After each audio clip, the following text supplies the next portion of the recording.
Hotel Echo Lima Lima Oscar. Good afternoon from sunny London, England, from your host, your guy himself, the one and only and truly DLG Reppin'. Otherwise, good morning to you guys. Is it sunny? Is it rainy? Is it cold where you are around the world? You waking up? You're just getting ready to go and brush your teeth or have breakfast? Or should I say good evening, whether you're enjoying your evening tea. You could be taking a dog for a walk. I know you could be feeding your budgies. You could be, I don't know, you could be on a train on your way or back from work, depending on what shifts you are. Or allow me to say good night and rest well to all you football lovers and Arsenal fans all around the world. Other than that, welcome to another DLG Reppin' Daily Transfer News, bringing you all things to do with Arsenal Football Club in terms of transfer speculation and any updates. I'll bring it here to this platform. This content is just based on Arsenal Football Club transfer activity, basically. And in terms of outgoings, it's been too quiet for my likings. In terms of incomings, we've recently signed Zinchenko for a £32 million fee. I believe there's add-ons onto that because I think the total amount of money we're meant to pay for him was 35 million. Whoops, excuse the noise. Otherwise, before I get into the ins and out, don't forget to smash the thumbs up like button for me, yeah? Do that in abundance. Make sure you share this channel amongst your friends and your relatives, yeah? Virally all over the globe. And if you're watching for the first time, welcome on board. Share this channel, yeah, amongst your friends and your relatives, yeah, and tell your friends or your relatives to share it amongst their friends and relatives. Please do so. Please, if you want to have a chat, if you've got a question, leave it in the chat itself, yeah. If you've got an opinion, you've got any concerns, etc., you know my comment section is for positive feedback only, yeah. If you want to say hello, then please do so, yeah. On top of that, yeah, make sure you smash that subscribe button left, right, and center. Galore but passionately. Please, let's get to 1,000 subscribers. And if you do subscribe, you know I will shout you out, yeah.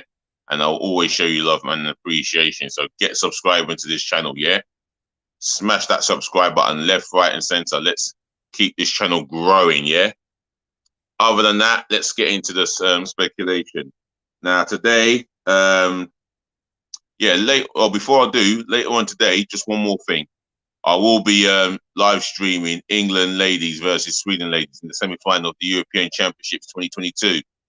It's live and direct at Bramwell Lane, the home of Sheffield United Football Club. So again, England ladies v Sweden ladies. So England ladies, your Lionesses, I'm wishing you all the best of luck from the bottom of my heart.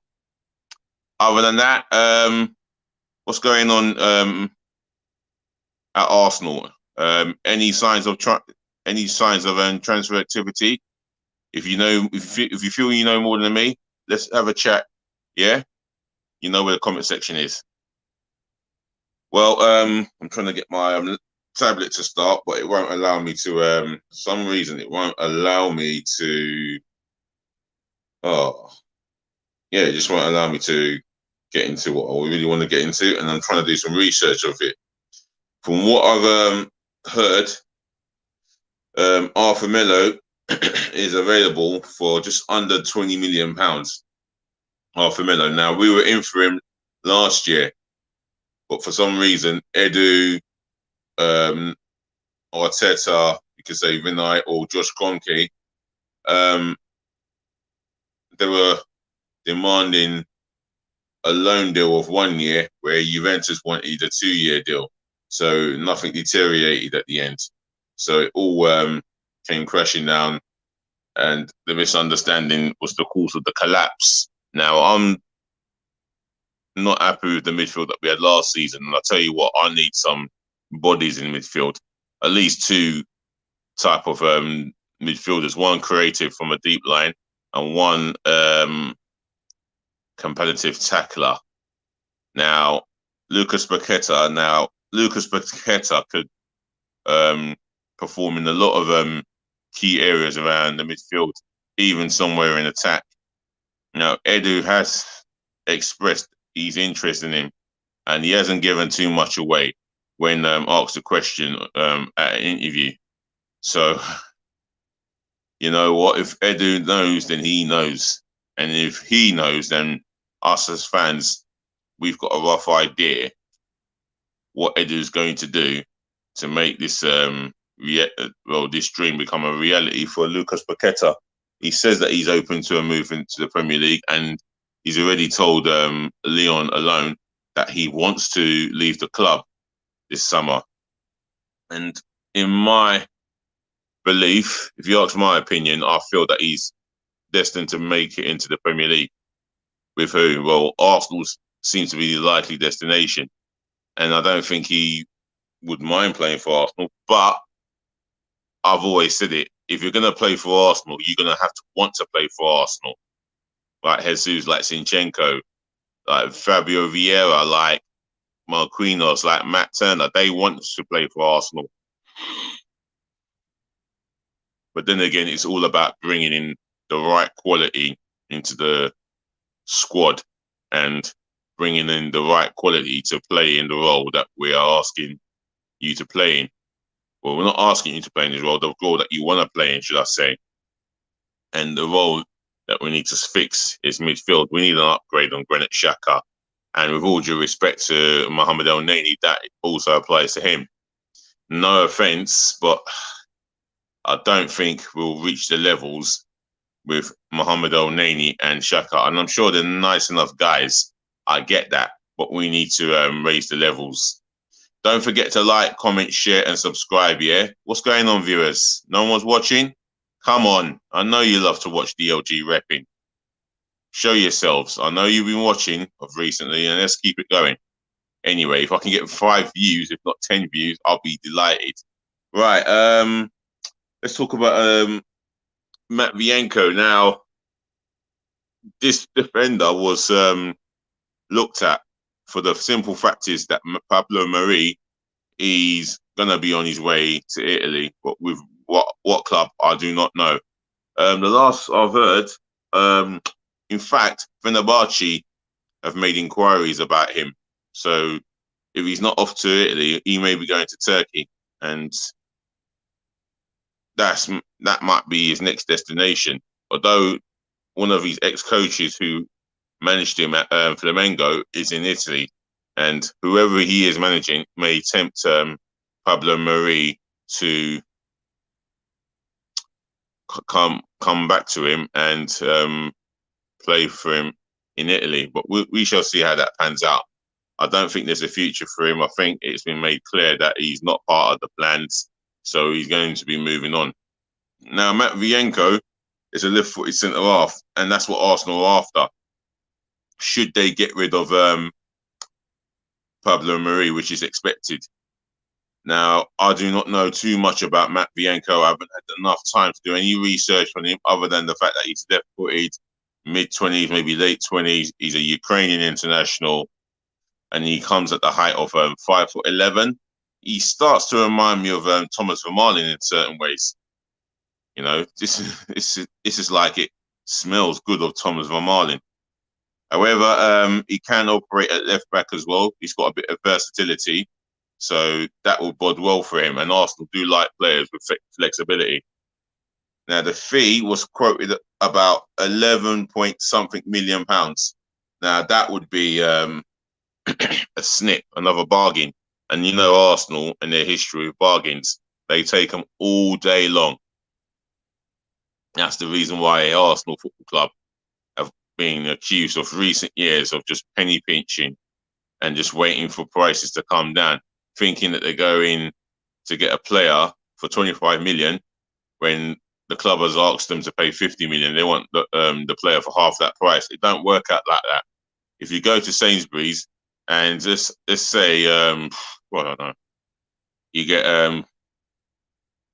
let's say you get I don't know, a box, or yeah, you get Frosties that cost £3, and you're telling the person at the counter, I only got £2. Can you let me off with £1? It won't work like that. You've got to pay the full price. That's how our Arsenal operate sometimes. That's the impression I get. Anyway, moving on, keeping to the topic of the content. Hector Bellerin. Now, of recently, Real Betis have reportedly put in a bid of 4 million. Now, it's been reported that Arsenal are looking at close to 5 million, maybe 10 million tops. I don't think we'll get 15 to 20. That's just unrealistic. So, in other words, we will be stuck with a player who doesn't want to play for the club. And if I could have watched some of Arsenal's games live, I would have definitely been intrigued to see the body language of some of the players who do not want to play for this club. It would have been intriguing to see it. Nuno Tavares. Now, I think his move to Atalanta is drawing closer, and the reason why it's drawing closer, I think Arsenal have had an agreement with Atalanta for a loan deal, and for me, this could be beneficial to Nuno Tavares' long-term future with Arsenal. I would love to believe that it will help him improve as a defender from a defensive point of view, as well as an offensive left back. And him getting the games that he needs. He's going to need game time because with Zinchenko at the helm, I can only see him and Tierney possibly fighting it out for the left back spot, even though Zinchenko can fill in midfield. Now, if Tierney's not fit, Zinchenko goes in at left back, so that leaves us with Thomas Partey, but without a recognised top class midfield player. Now, again, I've said it before, Granit Xhaka needs to be upgraded, so does El Neni. But they would end up playing against Palace for some reason, especially if we play a 4-3-3. Now, Lokonga might have a shout in that, and there's been talks about him wanting to go out on loan. Maybe that's talks from the fans, not from the club. But as far as I'm aware, Lokonga, as far as I'm concerned, Lokonga is an Arsenal player. He's not going out on loan, and he will be given the opportunity to develop, especially while we've got Mikel Arteta as a manager. Some are against it than others, but there you go. Now, talking of other players, Bird Leno. Now, Fulham are close to agreeing a deal with Arsenal between, well, it could be the cost of 8.9 million for argument's sakes. Arsenal wanted 10, but I think they've been told to lower their price tag. Maybe it was 8 million alone. So I think both parties will be pleased. We get the funds, 8 million, so that leaves us with only 8 million or 8.5 million to go towards Yuri Tillemans offer. And speaking of Yuri Tillemans, yeah, Leicester City, I've done a little read on this, and Leicester City have said that there's no formal offer, despite the fact that he has 12 months left of his contract. And he's getting paid God knows how much, but I can't imagine it's big wages of today. But he's still getting paid more than enough. Now, Arsenal are said to want to go in for Yuri Tillemans since they've had the Zinchenko deal done. Now, I'd love to believe that, but again, it is a quiet one. I just don't know what's going on. If this happens on transfer deadline day, I am not going to be best pleased. Believe me, I am not going to be best pleased if Yuri Tillemans signs for us on the 1st of September when we've had numerous of weeks after weeks to tie this deal down. So I don't know what the heck is Arsenal playing at. Right, let's talk about another player, Nicola Pepe. Now,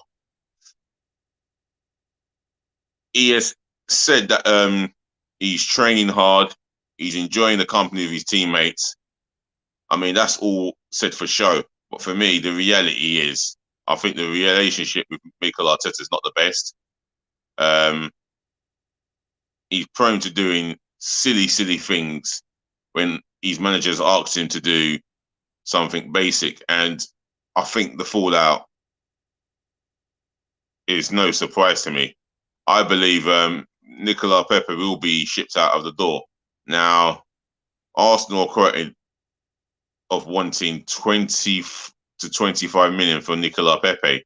If we get in between that, we've done well.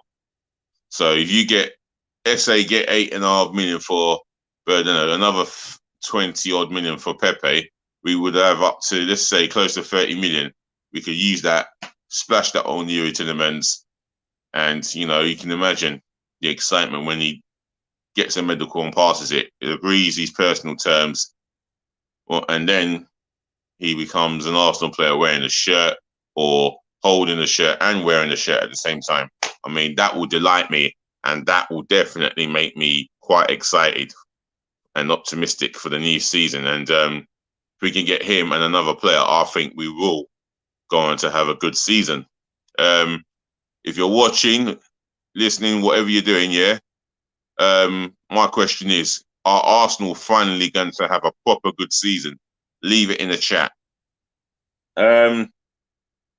Lucas Torreira. Now we know how badly he wants to leave England and leave Arsenal. On top of that, we know how much he is so homesick. We get that. He did play in the tour, and I don't think he obviously have covered himself in glory. That's the impression I get. However, Lucas Torreira will still be an Arsenal player until his future is sorted out. And that's the bottom line. And it wouldn't surprise me too much if he remains an Arsenal player until after September the 1st, because no one's coming in with the offer that Arsenal wants. But, only time will tell. With Granit Xhaka, I think I have to come to terms that, I think I have to come with the terms that Granit Xhaka is going to be an Arsenal player, and we have to come to terms with it. It's just a simple fact is no one's made any inquiries about him. We know that Mourinho has been interested, but he's not been backed. Maybe he's not been backed hard enough to want to purchase Xhaka off us. So we just have to leave it there. Jared Bowen. Now let's talk about him. Now, he was West Ham's top goal scorer last season, maybe their best player. He plays on the right wing or right wing forward. That's the way I look at him. And he is a serious goal threat. I mean, he's been linked with Arsenal. He's been linked with Liverpool. But I don't think there's any toes in it at all. Yes, we do need a goal scoring winger. Now, what about Cody Gakpo? I think that is the target that Arsenal want. And I think Arsenal should just take the gamble, put the 45 million bid, see if hopefully PSV Eindhoven accepts it. And it'll be interesting for me to have a look at him. I mean, that's the ideal ambition that I want to see for my football club. Making sure that the squad depth is up to scratch, and we've got a first team capable of competing and beating anyone on our day. Now, this transfer window is still time left until September the 1st. I get it, but I want to get the midfield sorted before the Crystal Palace game, to be precise. Anyway, I think I've said enough, and all I want to say is, once again, ladies to the gentlemen, to the boys, to the girls, I kindly thank you for listening. Thank you for tuning in. I kindly thank you for watching and saving the best to last, as I always do. I thank you so much for putting up with me. Don't forget, it's England ladies v Sweden ladies, live on the BBC at Bramall Lane. Kickoff is 8 p.m. I'm coming on air by the next 3 hours and a half. So watch out for me. Until then, remember to look after your friends, look after yourselves, look after your families, then look after yourselves. Stay safe. If it's boiling hot where you are, drink loads of water. Peace, love, and bless again. And do remember, DLG Reppin' is always here to talk, and we will talk again. Just remember to please be nice.